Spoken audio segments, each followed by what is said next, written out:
We all carry an idea of who we are, a mental fingerprint, unique, constant, reassuring. I'm the reliable one. I'm the creative type.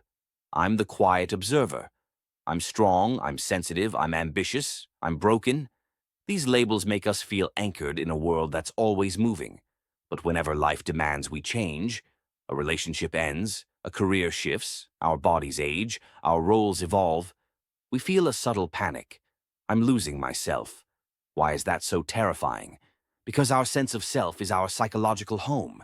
It's where we retreat when storms rage. It's the script we know by heart, the code we run to feel safe. Without it, we feel unmoored. Anxiety surges. We don't recognize the person looking back in the mirror, and that unrecognition feels like nothingness. Psychologists say identity gives us continuity, the thread connecting past, present, and future. Imagine waking up with no memories of yesterday, no plan for tomorrow, just raw experience. Horror movie scenario? Maybe.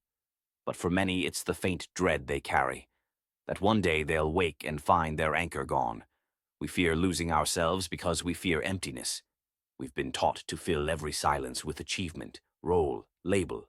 No space is supposed to be blank. Yet sometimes the most profound growth happens in that blank space, when identity loosens its grip. Neuroscience suggests our brain builds a default self-model, a network of memories, beliefs, behaviors, a puzzle that says, "This is you." When parts of that model are removed, a job, a relationship, a talent, we scramble to patch the holes.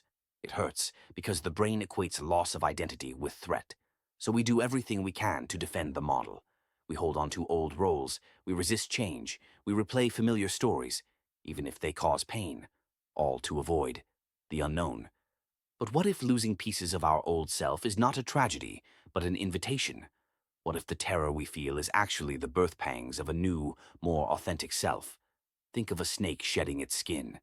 It looks vulnerable, but it's necessary for growth. Or imagine a tree losing its leaves in autumn. It seems bare, but it conserves energy to bloom anew in spring. Identity can shed, too. The key is to see losing the old self not as disappearance, but as transformation. When a relationship ends, you lose the partner identity, but you gain the freedom to discover who you are alone. When a career shifts, you lose the professional label, but you make room for new passions. When health changes, you lose the fit version of you, but you learn new ways to move, to breathe, to be. But transformation requires courage. The courage to face the void and trust there's something on the other side. It's why spiritual traditions talk about dying before you die, a symbolic death of the ego, so the soul can awaken. How do we cultivate that courage? Mindful witnessing, pause and observe your fear. Feel the panic as a physical sensation, tight chest, shallow breath, trembling mind. Label it. I feel afraid of losing who I've always been. Naming it dissolves its power. Small exposures. Let yourself change in little ways. Try a new hobby. Speak up in a different role. Move in unfamiliar spaces. Each small shift proves you can survive and even thrive beyond your old script. Compassionate reframing. Instead of telling yourself, "I'm falling apart," whisper, "I'm expanding." I am not disappearing. I am becoming. Anchor in values, not roles. Your values, kindness, curiosity, integrity, are deeper than roles. When a role vanishes, your values remain. They guide the next chapter of who you'll become. Everyone's journey is different. For some, identity loss is sudden. Divorce, job loss, health crisis. For others, it's gradual. Quiet years of shifting passions, aging, inner evolution.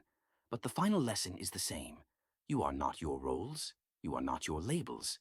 You are the living presence that experiences the shedding, that holds the emptiness, and that welcomes rebirth. So the next time you feel lost, when you panic because a piece of yourself fell away, pause and breathe. Invite change in, like a guest you're curious to meet. Because losing an old self is not the end of meaning. It's the beginning of deeper meaning. It's the space where your next self eagerly awaits discovery. And that is a home worth building.